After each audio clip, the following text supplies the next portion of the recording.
Welcome back to the channel, and today we're taking a look at the Monochrome EDC Axiom prototype. This is the first design coming out of Monochrome EDC, and boy, I hope to see more in the future. This first one, he knocked it out of the park in my opinion. Aiden, the designer of the Axiom, also has a YouTube channel. It goes by Monochrome EDC if you want to go check it out. I haven't seen a video posted on this. He said he had one, but I couldn't find it.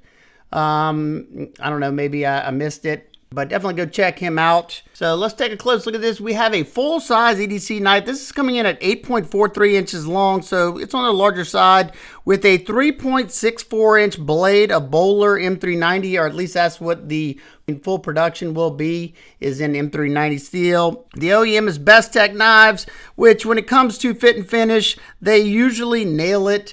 I have not seen many that have come from Bestech that I was disappointed by in any way. Not sure of the HRC on the M390, so hopefully Aiden requests at least to be above 60, ideally. With such a slicey blade, you want that thing to hold its edge as long as you can. M390 has potential to be a fantastic steel if it's heat treated properly.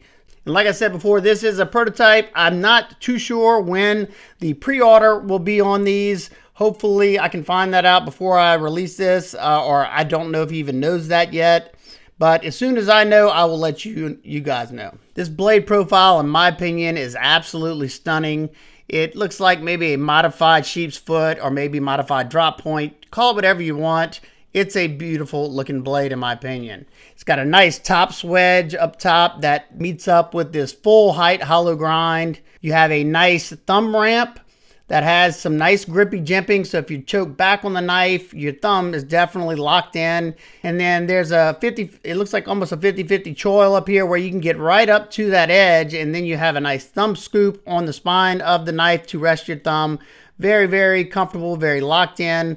That way you can get right up on what you need to cut, so you can make some very controlled cuts. This particular sample has a nice satin finish on it. Bestech does an excellent job with their belt satin finishes, I think. Being that you have this forward finger choil, it doubles as a sharpening choil, and you're going to have about that much sharpening life where my nail is, it looks like, before it may start to widen back in the back over here. And then let's flip it over. Check this tip out. Now, you're definitely going to want to be careful depending on what you're doing. You're not going to want to, stab this into anything hard. But when it comes to doing drag cuts and stuff like that, this thing's going to be a little scalpel, and it's going to allow you to manipulate that blade. You can get pretty close up to that tip and do some fine precision work very well. And up around that tip area is around 18 thousandths behind the edge. So it's really, like I said, going to pass through the material very nice. And it's going to stay that thin pretty high up the blade. You can see that right there.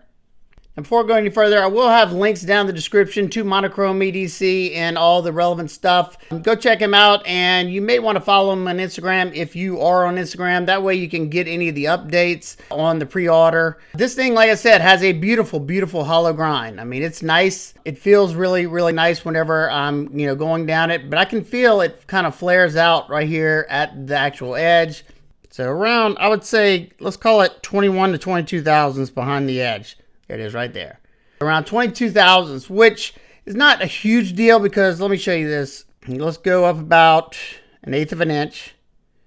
You can see right there, somewhere in that area. 25 thousandths. Go back here. That's pretty high up the blade. 25 thousandths. Go up a little bit higher. It's 25 thousandths all the way to right here. So it's going to remain thin, a good portion. Of course, I would have loved to see this hollow grind come down to around, 12 thousandths or so behind the edge. That would have just made this thing spectacular. But even leaving it like it is and putting this edge bevel at 17 degrees per side would slice better than probably 90% of the knives that you have in your collection. Currently, it's around 21 to 22 degrees per side on this particular sample, or at least that's what I measured it at. Now, why don't we do a little cutting and see how this one performs?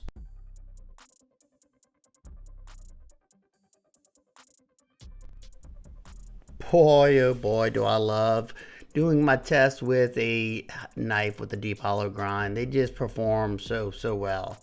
And I think the only thing that could really make this one even better than it already is laying the edge bevel back some. I measured this edge bevel at around 21 to 22 degrees per side, which, you know, with a hollow grind like this, it's still going to perform nice as long as you keep it sharp. But man, if you had it at like 17 degrees, it would just be so slicey. But so far, so good. Now we're going to test the ergos on this piece of pine, starting out with light pressure. And just look at the little ribbons it's making. And I'm no bushcrafter. I just do this for ergos purposes mainly. I'm able to get a good bit of pressure. Now, you might see me adjust my hands or look at my hands. It's not from this knife. I tested 5 other knives before this, and I got a nice blister on my hand before I even started this. But able to get a lot of power behind it, especially being that I can choke up all the way to that edge. So I'm really precise with my cuts. And the edge is holding up pretty well. I checked the edge after this, no denting or anything, and I didn't expect it to be, because you got a pretty thick edge bevel, so it's going to be able to take some harder stuff. Now we move to the 1/2-inch sisal rope, and a couple of people have asked me about why don't I cut more of this. There's a few reasons. First off, if you hadn't seen my hands already, they're beat to a pulp. My hands blister very easily now because I don't have my original skin on them. And I'm not testing this knife for edge retention. I'm testing it to see how it performs in different mediums and to make sure there's no like catastrophic problems with the steel. And also this one, I don't even know if this is the actual steel that the knives have come on, because most of the time prototypes aren't. But regardless, it's performing really nice. I think we end up doing 60 cuts before I run out of the rope. And yeah, it was pretty comfortable in that pinch grip. I did have to lift it up because it's almost a straight edge. You do have a slight belly to it. It just made it a lot easier to do this, especially the way I'm having to do this. So that's the main reason. And I pay for all these materials myself, and it gets expensive. It's $10 a hank of sisal rope. Boy, hey, this knife right here is going to shine at those drag cuts because it has a needle-like tip up there at the front. And I'm showing here that you can cut stuff on a flat surface. It's just stuff like sisal rope, you really have to push down to get through it. And it's a little harder. Now, doing that type of stuff where you're leading down with that tip, being this has a very thin tip, you got to be very careful that you don't go straight into whatever you're cutting with that tip, because you could possibly snap it. But this knife did excellent. Now let's take a look at the deployment and action of the knife. You have a blade hole for the means of deployment. These right here are your external stops. So they're not thumb studs, they're just external stop pins, which make it a very tough design because it's going to have very solid side-to-side rigidity. It's not going to flex, not going to move at all. And then up and down as well, because it's wedging itself between this and this. So you got a very strong lockup. The action is nice and smooth. It is riding on ceramic bearings with a ceramic detent ball. Now, something that I noticed, and it might not bother anybody else, being that your blade stops are right here, whenever I go to slow roll the knife or even flick the knife, that stop pin is digging into my thumb. And I can't get a really good flick unless I come down here and I can stay away from that thumb stud. So you just got to make a quick adjustment. Now, the way this is set up, it is excellent for the reverse flick because your finger can sit right there and you get right up on top, and it's a very easy one to manipulate, no problem. Like I said, if it is an issue, maybe put a bevel on the stop pin, because right now it has a hard edge on it, and for me, my hands, it's not the most comfortable. But like I said, I was able to grab it down here and do the slow roll, and it's not really that big of a deal. So it just depends on how you grab the knife and how you flip it. It does have a nice crisp detent.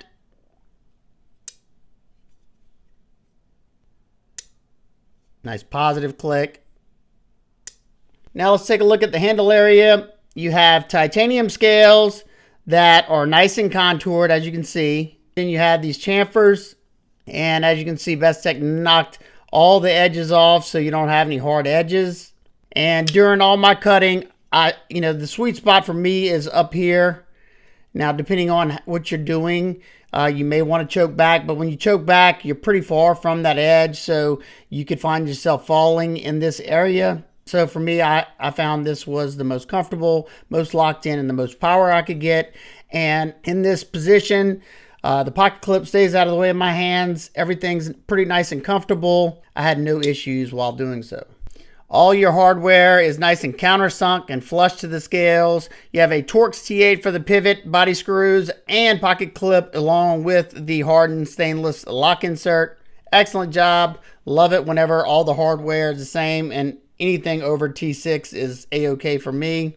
You have a milled titanium pocket clip that goes with the design, and the knife is tip up right hand carry only. I don't know if there's going to be a lefty version. Like I said, you can contact him, follow him. He may already have a lefty version. I don't know. It has some pretty good spring to this, and it goes in and out of the pocket pretty good.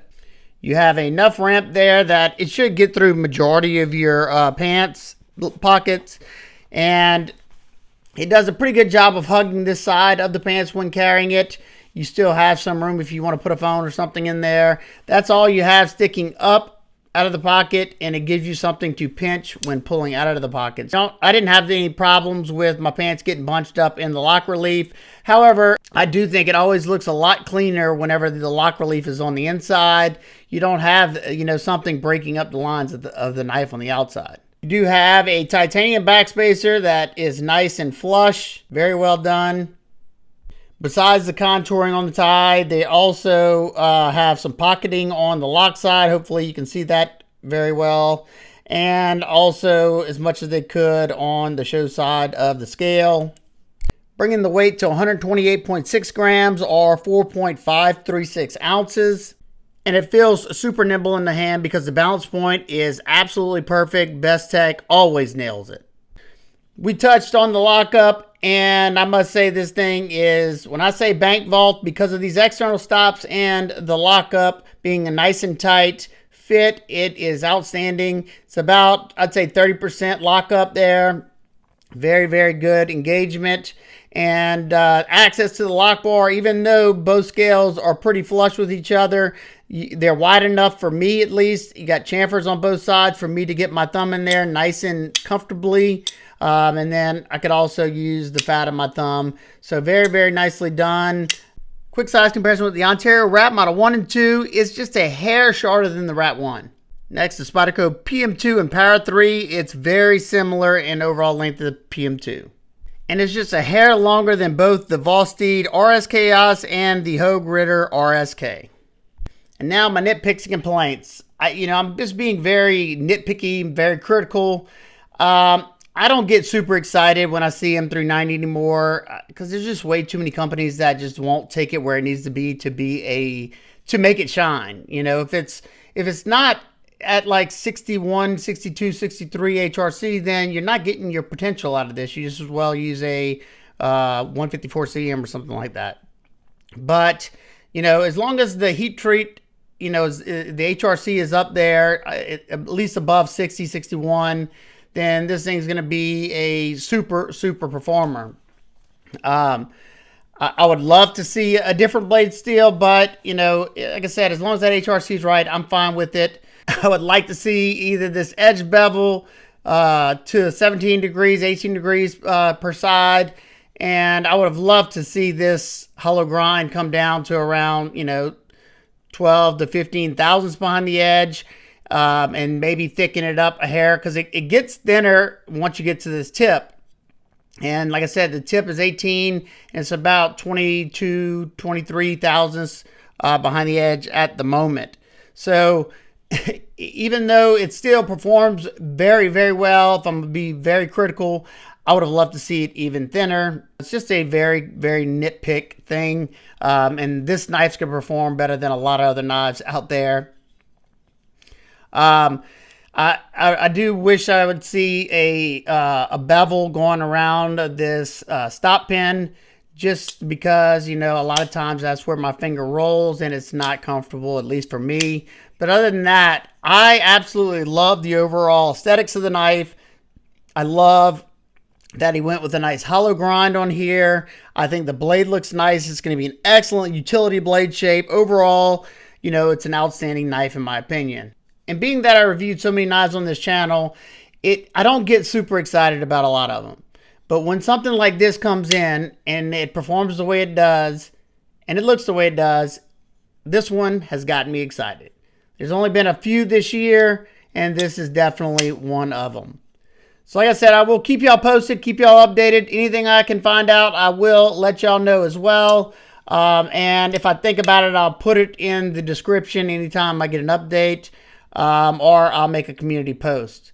So there you go. I'd love to hear your thoughts on this. What do y'all think about the Monochrome EDC Axiom? How excited as I am, waiting for that pre-order. If you have any questions, comments, concerns, please leave them down below. I hope everybody's having an absolute amazing day. I will see y'all on the next one. Peace.